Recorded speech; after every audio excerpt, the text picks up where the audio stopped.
મિત્રો ગવાર બટાકાનું શાક બનીને તૈયાર થઈ ગયું જો। જય શ્રી કૃષ્ણ, રાધે રાધે, જય દ્વારકાધીશ, હર હર મહાદેવ। મિત્રો સ્વાગત છે તમારું મારા નવા બ્લોગમાં। મિત્રો સવારના 10 વાગ્યાને 12 મિનિટ થઈ છે, તમે બધાને ગુડ મોર્નિંગ। ને કેમ છો તમે બધા મજામાં? બધા મજામાં રહ્યો, દ્વારકાધીશ બધાની સારા સારા રાખે ને મસ્ત રાખે। તો મિત્રો ચેનલ પર ન હોય તો સબસ્ક્રાઈબ કરજો, વિડીયો સારા લાગે તો લાઇક શેર કોમેન્ટ કરજો। અને મિત્રો જો જમવા બનાવવાની શરૂઆત થઈ ગઈ છે। આજે બનાવી રહ્યા છીએ ગવાર બટાકાનું શાક અને રોટલી।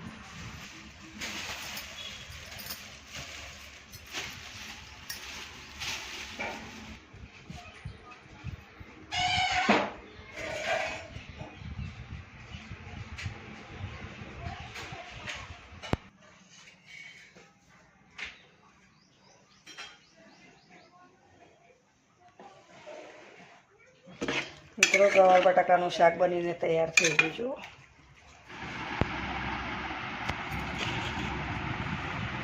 ગવાર બટાકાનું શાક બનાવ્યું ને ઘઉંની રોટલી।